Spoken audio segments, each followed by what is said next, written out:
on 1019 WDET FM. I'm Tia Graham, and this week I'm joined by Ken Coleman.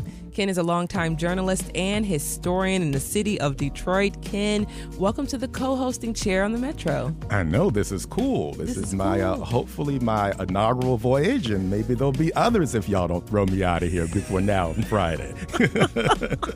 No, great to be here. Always great to be at WDET. As you know, we've got a great program. Yes, we do. On tap today. The Black Artists Archive, or BAA, is a new organization aimed at preserving the history of Black artists in Detroit. We'll chat with its founder and why she decided to tackle this important opportunity. Indeed. Looking forward to the conversation. But up first on the show, if you live in or around Southwest Detroit, you can tell the difference in the air. The air is noticeably worse in the downriver, Southwest, and Southern Dearborn communities due to all of the industrial plants in the area. The state of Michigan, the nation, and much of the globe is in the process of transitioning to clean energy sources. But what are people doing in the meantime to create cleaner conditions for everyone to enjoy? Tonight, the artist-led Organization for Freedoms is hosting an event to explore some of those ideas. The talk, titled Pollution Has No Boundaries, will include photographs of the way people are impacted by pollution by journalist Wissam Abedri, and a conversation between community activists in the area. To talk about that event right now, we have Wissam here with us. Wissam, welcome to the Metro. Thank you so much for having me. Of course. And then also we have with us Teresa Landrum. Teresa is a Detroiter and a community organizer who has been fighting environmental injustices for decades. Teresa, welcome to the Metro. Well, thank you for having me. Of course. So Wissam, we'll start with you. You're sharing photos tonight, but you're also working on a documentary called Pollution Has No Boundaries. You're from California. What made you interested in the topic of pollution here in Dearborn and Southwest Detroit?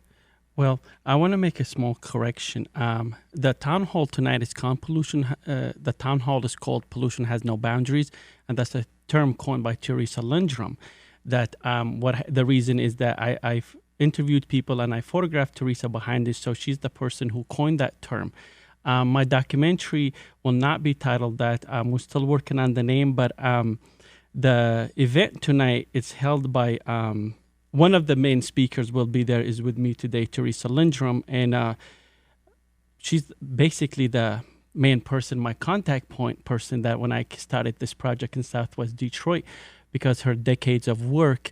I'm sorry I'm putting you on the blast too, because I admire the work you do. And so I am a social documentary photographer. When this project started, I was living in California. But quickly I realized a lot of the stories that have been satellite. So my way of working is I introduce myself to the community, I become part, I want to invest as much time and I want people to know me. And I think Teresa signed off on me, and she knows the work I've done. And I consider her to be my co-partner in this big project among a few other people. But yeah, so the town hall tonight is an homage to Teresa and the people she's doing, and I know that I just want to give credit what is due, because a lot of time Black women do all the groundwork, and people just take that credit away. So Teresa, I just want to be on the radio. Pollution's got no boundaries. That's your baby. That's your work you have done. That's the film you worked on years back. But it was easy for us to pinpoint it, because originally, from my work there and knocking on doors and working, and I brought that up in conversation when we had lunch, in my mind, it was it's a potluck of pollution, because all these corporations, all these places are polluting these communities, downriver, like River Rouge, Ecorse, Delray, 48217, and South End. So that's a little spiel about my project. Yeah, I have to, Teresa, we're bringing you right in because you are the focal point of the project. Without you and your work that you've done in Detroit, the project wouldn't exist. So let's just bring you into it. You're a longtime Detroiter. Talk about some of the things that you began to do, especially early on in your activist career, your advocacy career, where you were seeing some of the things and you decided, I have to take a stand for my community. What was some of those first things that you were doing? Some of the first things we were doing, we were noticing that our residents were becoming ill. We have a huge population of our young people that have asthma. In fact, right now, Detroit leads in asthma hospitalizations in the nation. So in the downriver area of Southwest Detroit 48217, and as Wassam mentioned, Ecorse and River Rouge, we're surrounded by factories. Growing up, my father, my uncles, my cousins, my neighbors, everybody worked at the nearby factories. They could get up and they could walk to them. And matter of fact, our parents held 2 jobs in order to sustain themselves as black people in the city of Detroit. The community that I come from, we call it the Triple Cities, Ecorse, River Rouge, and Southwest Detroit, because many people after the second wave of the Great Migration in World War II, blacks came north for jobs. And a lot of people don't know the history of what happened after slavery. After slavery, Jim Crow laws were instituted by the states. So African Americans coming north were forced to live in areas that other races would not live in, areas that were undesirable because of the flooding, because of the poor air quality. The very factories that my parents and my brothers and sisters and even myself worked at, where we provided food and a place to put a roof over our head, were the very places that were hurting us, and we didn't understand that. I didn't come into this saying, I want to be an environmental justice advocate. I was drug into it unknowingly because of the impacts. I first started noticing things in the 80s when the Detroit Salt Company, which provides the road salt, and people don't know, we have 2 salt companies at the time, Morton Salt, the table salt. Detroit Salt Mine, they provided the salt that goes on the roads during the wintertime. And they reopened because they had closed because of instability and dangers of the shaft. They were sold. So another party came in, bought them, and reopened. And unbeknownst to the residents of my community, they were given permission by our city council to blast underneath our homes. And that blasting, in actuality, created many earthquakes. And we started to notice the ground sinking. We started to notice our foundations and our houses cracking. The new driveway I had just purchased was cracked, and we didn't understand where it was coming from. We could hear the rumbling, but we didn't know it was underneath. So a few of us residents got together and said, what is going on? And we found out that the city council had given permission for them to do that. And so that was my first introduction into what we call now environmental justice, because we were being impacted by an environmental injustice unknowing to us.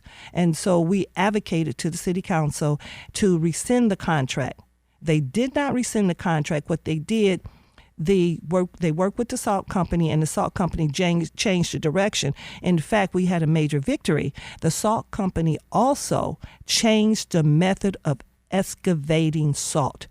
First of all, they were using explosives, the same explosives that Timothy McVeigh used to blow up the Federal Memorial Building in Oklahoma City. Mm-hmm. Well, then they changed from that to liquefaction, and they began to dissolve the pillars of salt off the shafts. So that was a major victory for the community. So we didn't suffer those impacts. But what we did suffer, and what the city of Detroit did suffer, was the impacts from the blasting and the rumbling.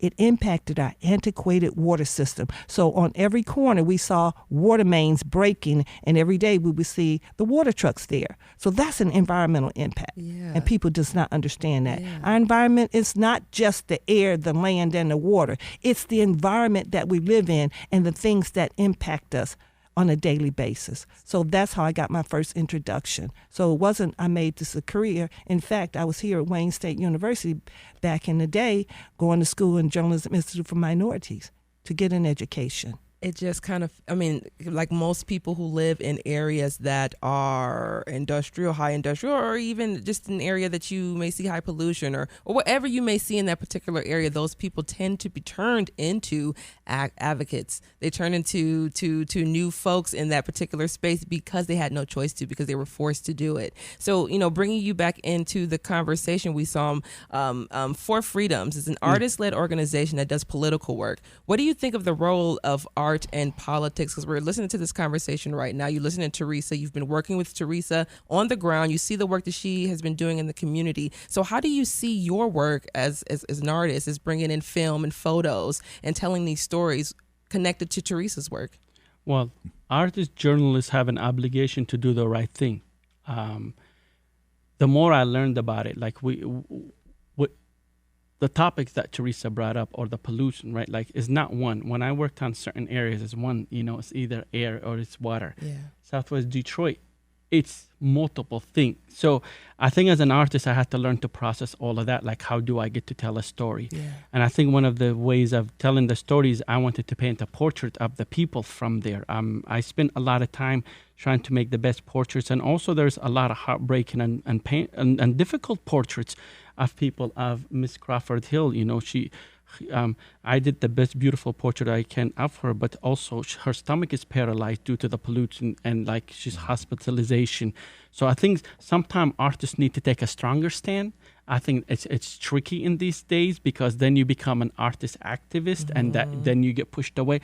But there is a line that we should my obligation is not to the institutions, it's to the people that I have to answer, coming back and working for more, because those are long-term relationships. So I am a fellow with the Center for Contemporary Documentation, and they teamed up with 4 Freedoms. I teamed up with 4 Freedoms in the past on different campaigns. But yeah, I think however we can, they have a beautiful platform about the town hall meeting, and the town hall meeting, it was, sometimes artists have a tendency not to share the platform. It's only about them and their work. And I said, this is not about me. I'm not an expert on these topics. I mean, what Teresa mentioned to you and folks who I interviewed there, that's a whole lifelong education. This is not a journalist searching, fact-checking, speaking. Everything I learned, I triple fact-checked, and you're like, how is this even possible? How come nobody have taken a stand yet? And these folks live with it daily. And I think my role as an artist and as a journalist, I like flip those in between. But to me, they're like, fluid or intertwined. That's my work I do, that I have to do the right thing. And that's the reason that I'm here, actually, is to do this. No, I appreciate that, Wissam. Teresa, we know that today Dearborn's municipal buildings, city buildings, are transitioning to clean energy sources. You might talk to us about what that is as you understand it, but how do you think the people in Dearborn and in Detroit will be impacted by this transition to clean energy sources like wind and solar? Well, Ken, it can only be a positive. As we understand, if you look at climate change, because we're in the midst of a climate crisis, this is global. This is not just unique to Detroit or Michigan or the United States. This is global. Yeah. And we have to make the change, because as humans, we are culpable. We're greedy because we love luxury. I love getting in my car, hitting that gas and going down the street. Yeah. But what's coming out of that gas tank is black carbon. If you use diesel, the buses, the trucks. So when you look at transition, we have to understand that 80% of the greenhouse gases that are impacting our positive, good ozone that creates our climate is man-made. Trucks, cars, automobiles, industrial factories, mobile and stationary sources, right? So we as humans have to use our ingenuity to figure out how can we change. Back in the old days, guess what? Wind and solar were used, but people didn't know it. No. But for faster convenience and supply and demand, we burn coal. We burn petroleum. When coal-heated school buildings. Of course. When we were in grade school. Exactly. Our parents, and so that's what we have to realize. We have to realize that as we look at solar as one of the options, as we look at wind turbine as one of the options, as we look at hydrogen as one of the options, we have to look at them all and combine, because one is not going to solve the problem. And when we talk about our schools, let's look at what happened during COVID. It was brought to the light that we needed air purification, filtration, and air conditioning in our schools, because guess what? Global heating. We're getting hotter. Mm-hmm. So kids cannot learn if they're in an environment where they can't breathe. Schools were let out half day early, a couple of weeks ago. And then what you look at where our schools are located. More than 90% of our schools are located on major thoroughfares. Particulate matter is one of the challenges that our children face that triggers asthma. So we need to transition for better filtration in the schools, as well as we have to look at the impacts outside in the air, right? So that's what we have to work on. How can we do better by improving our air quality, right? We do have monitoring systems that I work with a lot of people on monitoring systems. Our state monitors, our EPA monitors the air. But there has not been any strong laws and policy that has really taken to heart how can we do reduction of emissions. And when we do that with change with solar. We do that with wind turbine. We do that with hydro. So those are the type of things that we need to invest in to better improve the quality of our air, therefore empowering our children in our schools to have better health.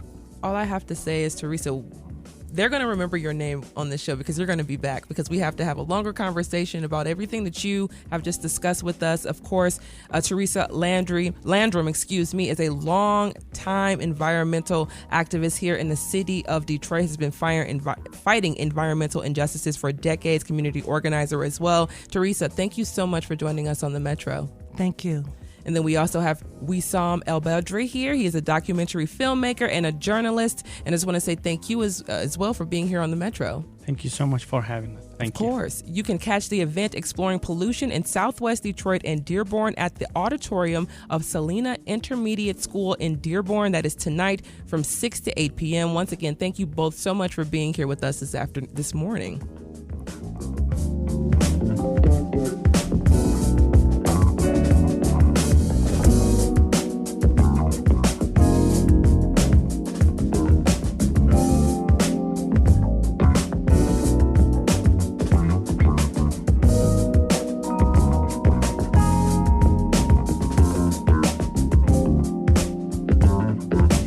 The Metro on 101.9 WDET FM. Coming up, we'll discuss an archiving project that preserves the work of Black artists with Detroit native Dr. Kelli Morgan. You all stay right there.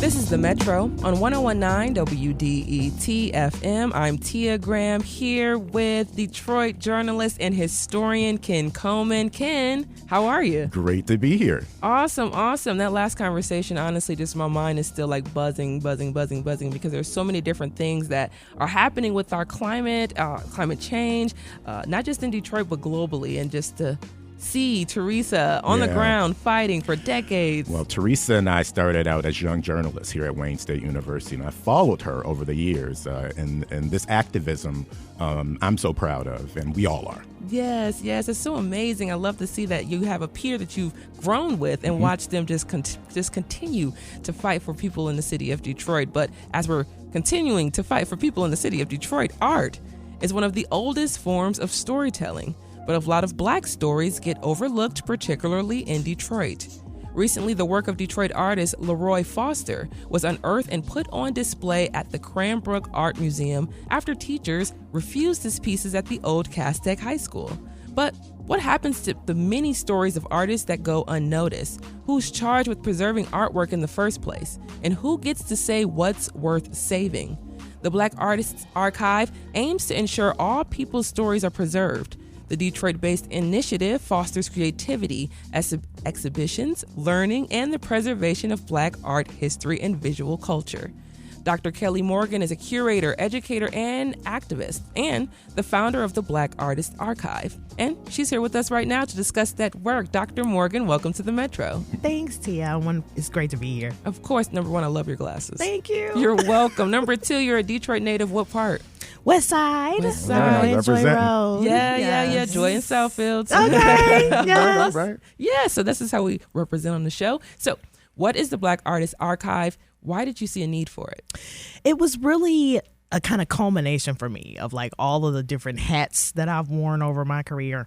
And I've been gone. I left Detroit in 2010. I got back last year. Wow. Really because I have a mother who is 80 but thinks she's 50. Right? Don't they all? And I was like, okay, I'm gonna need you to sit down somewhere. And just kind of observing, right? Just kind of getting my sort of lay of the land and just meeting some of the founding members that are still living of Arts Extended, talking to other artists around the city about, what do I do, with all of this stuff, whether it's artwork, or just the ephemera and the material culture that goes around it. And having worked nationally, internationally over my career, and I was like, well, Getty is really focused on the canonical masters. Smithsonian is also really difficult, in terms of getting one's archive, into it. So I was just like, that would be something. It's like I saw a need. Yes. And I was like, and I know enough people in the field, right, that work at each area's libraries, archives, right, conservation, that I was like, okay, I just have to raise the money, right? Yeah. Right. And so that was really, what the impetus was. It was like, okay, here, like I'm home, I'm like chill, and here's a space, that I know that I can feel and can feel really well. Yeah. I love that. I think about, number one, have a little background in museums. So I've always been fascinated with museums and the curation of museums and how they're put together and who decides where it goes. Just the whole layout of a museum and the curation of the exhibit, it fascinates me. So from your perspective, having the background and understanding how things are archived and curated and put together, especially in an exhibit, what are some of the things that you were seeing in terms of archiving, maybe like the list or the checklist or whatever it may be to put this thing in this archive? What are some of the criteria that you're seeing, and what did you decide to do differently? Well, that's a really great question, Tia, right? Because it's all objective. I always say it's subjective objectivity. Right? Right. Of course. It's what or who, somebody deems important. Right. And if somebody's looking at something, so most of my career I've worked in traditionally, white institutions. Yeah. So again, no huge criticism. I'm also very well known for doing so, right? but many archivists and curators, even directors, looking at Black artists' archives, or looking at a particular oeuvre or like the studio of didn't know what they were looking at. Yeah. Right? It was like they knew, okay, so maybe like a particular era of Black art history, but you don't really know the full arc of Black cultural history, nor as an institution have you ever invested in it. So there was a lot of stuff, that was falling through the cracks, or people were like, oh, that's not important, or myself included, just watching so many of my Black curatorial colleagues try to pull that archival material into exhibitions and then have a registrar or a museum educator or maybe even a superior say, well, you don't need this thing. Right. And it's like, well, you don't, like, we're actually talking about like Black women's parlor culture, right? Something very specific. Right. It's like, it can be very unique depending on the community. Exactly. It's a very different thing when you're looking at like 19th century New Orleans, versus early 20th century Boston. There you go. Or just working class Detroit, working class Pittsburgh, right? Those kind of things. Yep. And it's like, well, we can have a conversation about Black women's portraiture. That's great. But these women are sitting in these particular places, right? And so like telling that larger story, given that broader context, was really important. And like having to fight, like literally fight with people. So that was something that I just kind of put a pin in years ago. Or like seeing Kelly Jones's show from 2011, Now Dig This, where she kind of outlines the same history, Black artists in LA. This is 2011, Tia. So I was just like, well, shoot, we have that in Detroit. I'm sure there are other urban cities, who have, because Black people have always created their own spaces to support ourselves.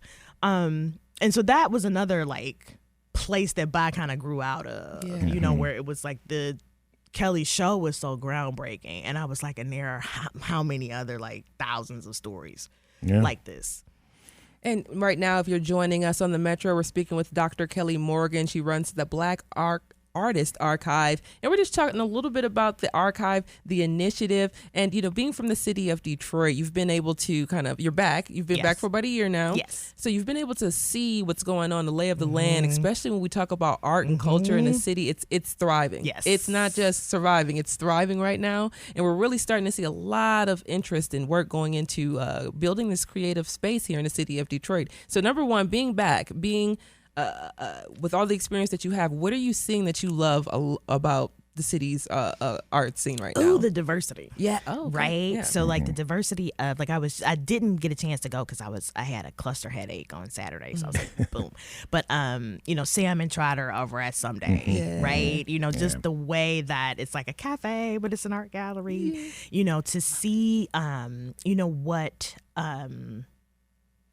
Oh, I'm blanking on her name. Now I can see her face so clearly. Norwest Gallery. Oh, Asia Hamilton. Asia. Yes. Yes, Asia. Just to see us say we can do it, in the ways that are unique to us. And it doesn't have to look like the white cube of a Chelsea gallery, right? Or, a Velmeter gallery in LA or whatever.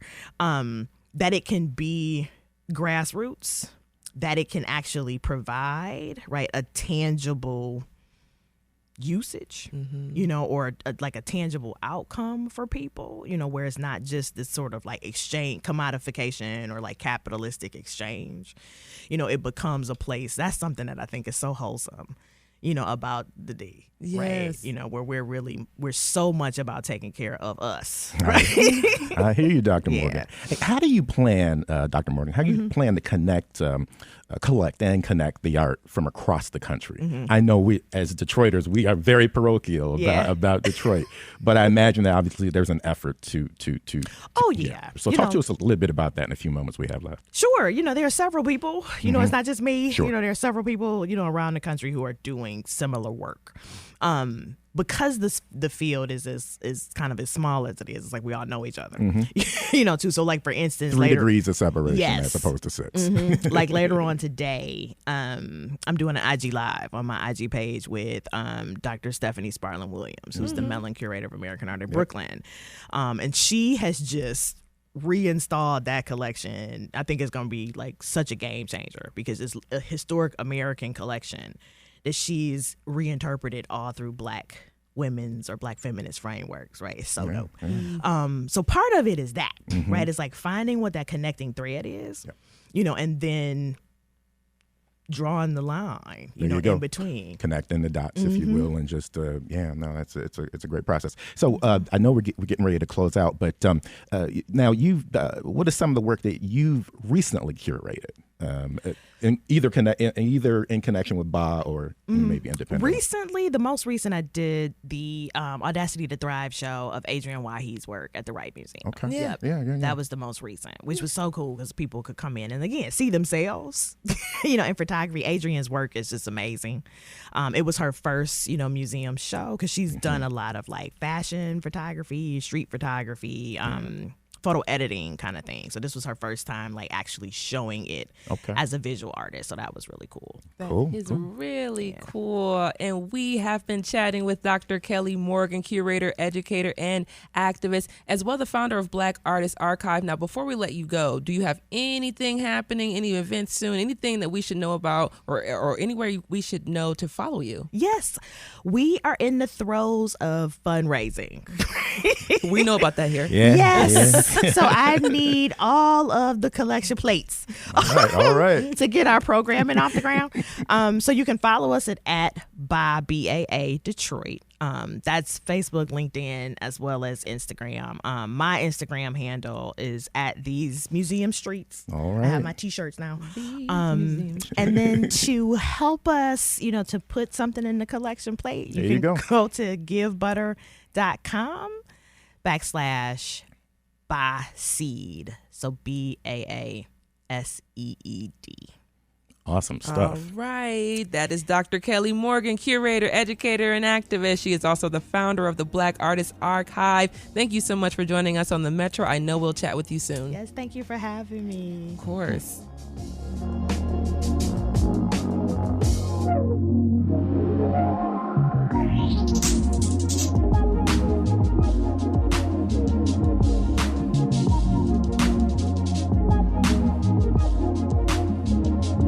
is the Metro on 101.9 WDET FM. I'm Tia Graham here with Ken Coleman. Coming up, the weather has been unseasonably warm. We'll talk with a meteorologist about what kinds of weather patterns we should expect to experience in the fall. Stay right there.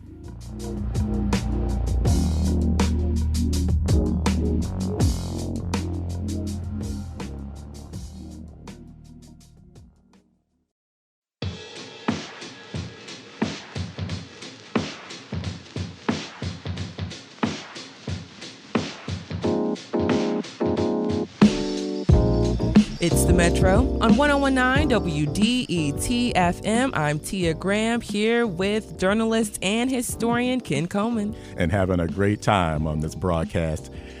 Tia, as you know, Michigan weather is, well, Michigan weather, right? No.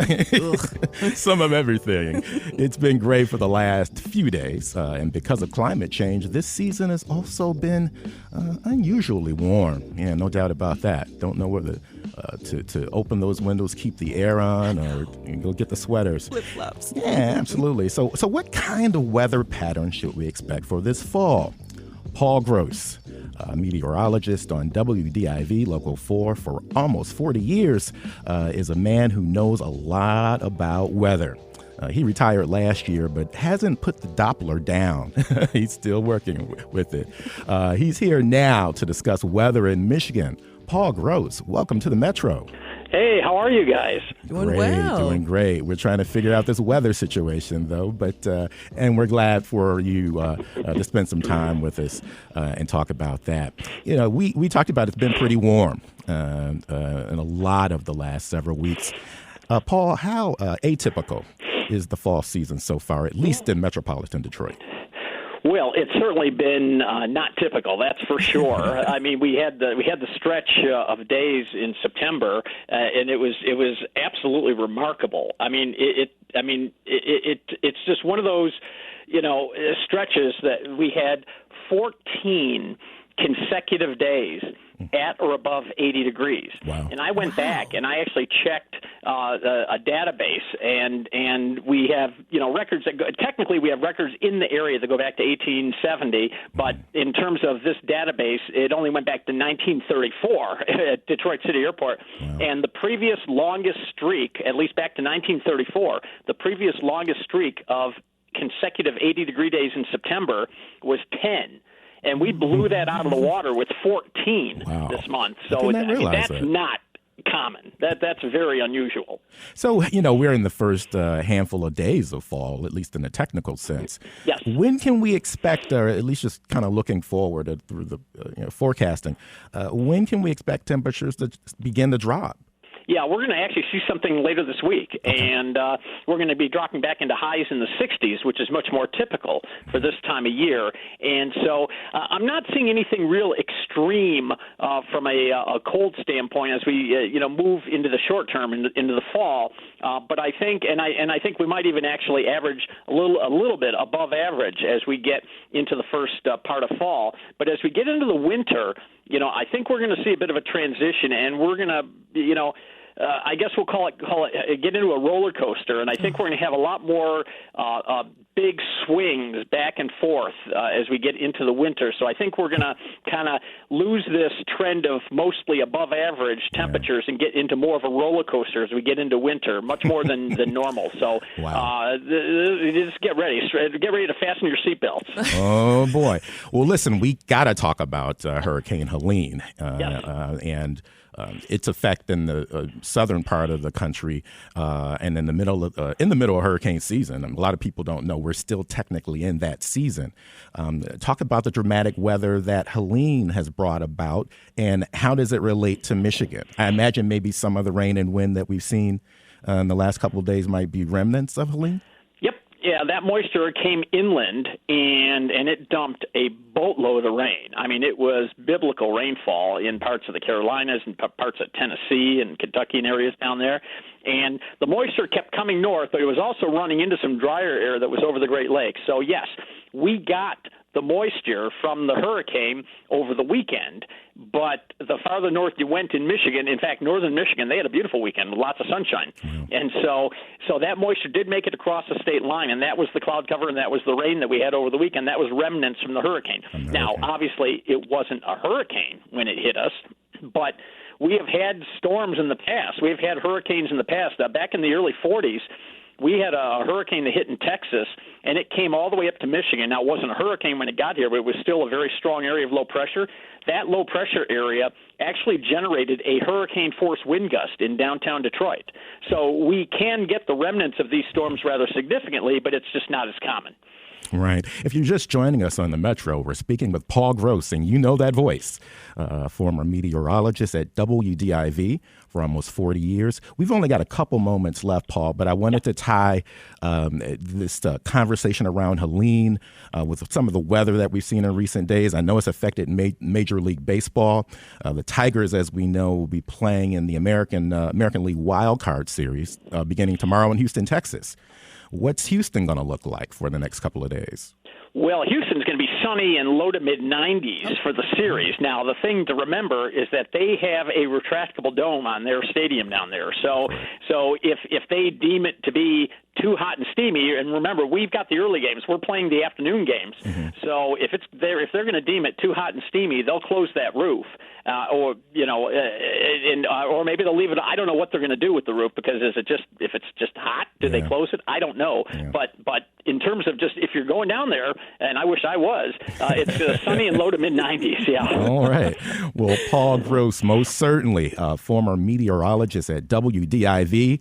All of us have over the years have watched his weathercasts over the years, and we take everything that he tells us to heart and we bank on it. Paul Gross, thank you so much for joining us on the Metro. You bet. Hey, listen, my wife and I are big fans of the station, and you guys keep up the great work. Thank you.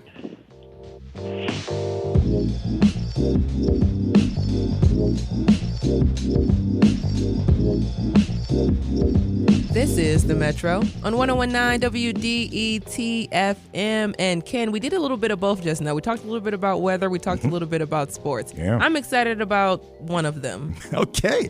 All right. Well, I think you're excited about the Detroit Tigers, right? I am. All right. Well, I am. Detroit Tigers are back in the playoffs for the first time in 10 years. Just as an update, they did lose their last game of the season, 9-5 to the Chicago White Sox. But they, as you know, Tia, had already clinched a playoff berth. So they were probably chilling. They were still celebrating from clinching. So they were just like, we don't There really you care. go. They finished the season, the Detroit Tigers did, with 86 wins and only 76 losses. So they have earned the third wild card spot in the American League playoffs, and they'll start that postseason tomorrow, as we talked about with Paul Gross, on the road in Houston. Tarek Skubal, who is the Tigers' ace pitcher, will start for Detroit. He led the league in wins, earned run average, and strikeouts. We got more great news. We got more, and you're excited now, but you'll be even more excited this evening. When the Detroit Lions will host the Seattle Seahawks at Ford Field tonight on Monday Night Football. Yeah, that's a cool thing, and the Lions don't get a chance to play on Monday Night Football a lot, so I imagine downtown Detroit, as the kids say, will be lit. I will be lit. Absolutely. You took that out of my mind. There you go. Seattle's won 6 straight games against Detroit, but somehow I think that streak is going to end. Oh, it's ending tonight. You're coming into Detroit. You got to come correct. I don't think they're going to come correct at all. But I will say, just like you were saying, it's going to be lit downtown. So always keep in mind, if you are going to be in the downtown Detroit area anytime this afternoon, traffic. There's going to be traffic everywhere. So just try to avoid it if you're not going to the game, or, if you like being in traffic, be in traffic. Who am I to tell you? But coming up, it's flu season, which means we'll check with Wayne State Dr. Paul Kilgore about what people should do to stay healthy from the flu, and what people should do to know about the transmission of COVID-19. You all stay right there.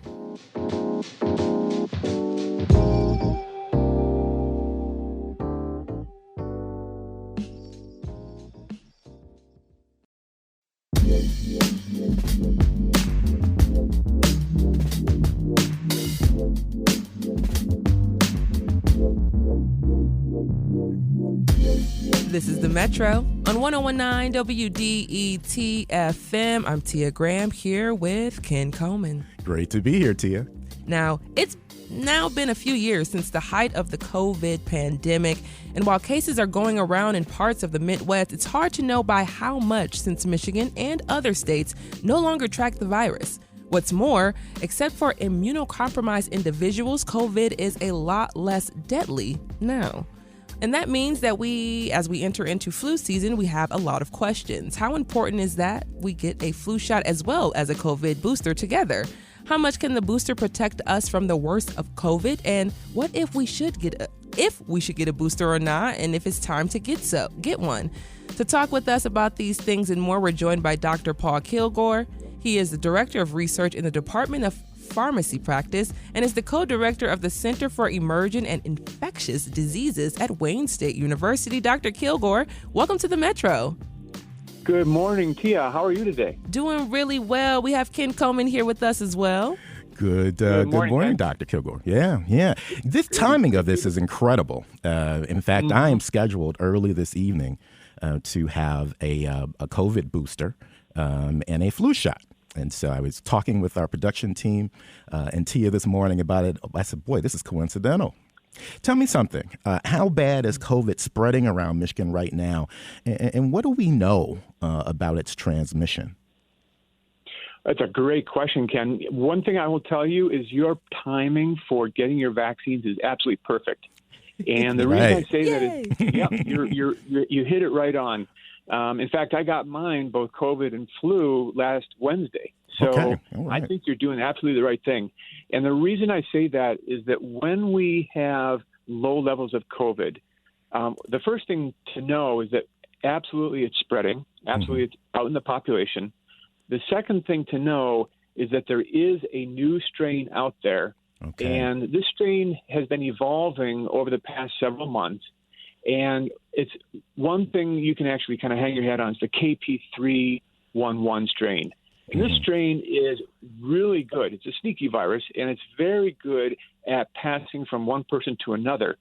And it's going to latch on to anyone who doesn't have good immunity, and also to those people that may have a condition that puts them at more susceptibility. Perhaps they're immunocompromised. Yeah. Maybe they have a chronic condition.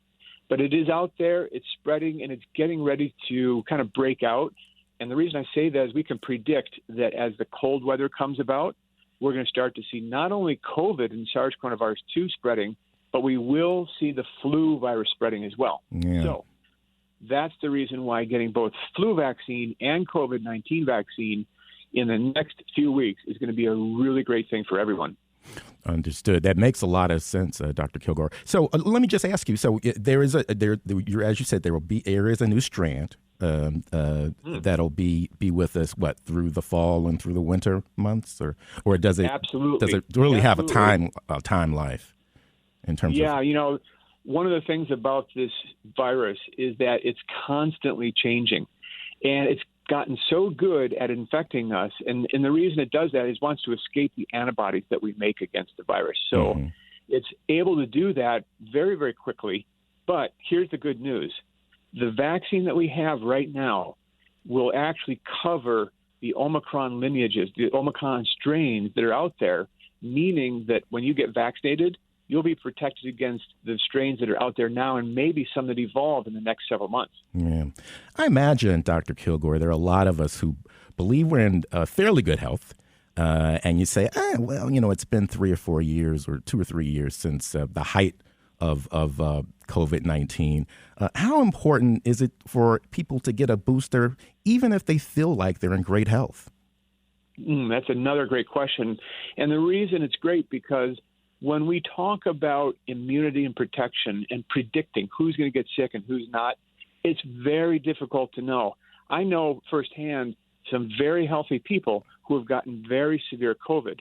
And the one thing that the vaccine can do, it does really two things great. One is keeps people from dying. Number two, it keeps people out of the hospital. And in particular, it will keep you out of the intensive care unit where any number of things can happen. And with a vaccine that's able to do that, I can't think of anything more valuable. And here's the other thing to consider. When a healthy person gets COVID-19, yes, it's true you may not end up in the hospital, but I can almost guarantee you will miss at least a couple of days of work, and you're going to feel rotten. Yeah. And if we can prevent that in thousands of people over the next several months, that will be a huge achievement and very important, because here's the other thing to know. When you get vaccinated, you're going to protect not only the people at your workplace or wherever you're going, but you're going to protect your family. And for kids who are in school, I like to also make sure parents know getting your kids vaccinated for flu and COVID-19 is a great thing, because it's going to help them keep it from bringing it home. Well, and that will protect everyone in the household. Well, my 16-year-old will be with me today and getting both his flu shot and booster shot for COVID and flu shot. Dr. Paul Kilgore from Wayne State University, we certainly appreciate you spending some time talking to us about this very timely part of our year, and why it's important to make sure we take care of ourselves, and as you've been pointing out, and by extension, help us take care of others. Absolutely. Indeed, Thanks so much. Indeed. Before I let you go, Dr. Paul Kilgore, but right before we let you go, because there's one more thing that we have, literally like 30 seconds or so if you have the time. The booster's effects wane considerably after the first 60 days, according to research. Does that mean we should wait to get the booster a little closer to peak seasons, or if we know that we're going to have a larger gathering, that we should wait, or should we just go and get those COVID shots and those boosters right now? Those boosters and flu shots as soon as possible? Oh, that is a great question, Tia. And my answer is, a bird in the hand is worth two in the bush, meaning that if you have the opportunity to get the vaccine now and it's convenient and you're able to get into a pharmacy or a clinic, my recommendation is go ahead and do it now. Go do it this week. If you have time and you're flexible in your work schedule, for example, or maybe you're between jobs or you're retired, you have a little bit more opportunity to go in and get different shots at different times. You could wait a little bit. But here's the thing. I can't predict when this epidemic is going to start ramping up into the fall season. It could happen really at any time. Of course, as we move into Thanksgiving and Christmas holidays, then we start to really get concerned. I'm going to predict we're going to see an uptick starting at least in late October and well into November and December. So no time like the present, for sure. But if you want to wait, that's going to be okay. But I wouldn't wait too long. I would definitely put it at the top of your to-do list for sure. Absolutely. Absolutely. Well, again, we thank you so much, Dr. Kilgore, for joining us. Thank you very much. Appreciate it. And we'll see you soon. Yes, sir. You're listening to The Metro here on WDET 105.9. I'm Ken Coleman. And I am Tia Graham. That's The Metro for Monday, September 30th. You can listen to recent episodes online at WDET.org. Make sure to subscribe to the podcast on your favorite platform. And the show is also on YouTube if you like listening that way. And the show is produced by Sam Corey, David Lyons, and Jack Philbrandt. Our engineer is Nate Bender. Music by Sam Bobian and Will Sessions. The Metro is a production of WDET, a listener-supported service of Wayne State University. If you like what you hear and you want to support the Metro, consider becoming a member at WDET.org/donate. This is WDET-FM, Detroit Public Radio, your connection to news, music, and conversation. Thanks for listening. See you tomorrow. Indeed we will.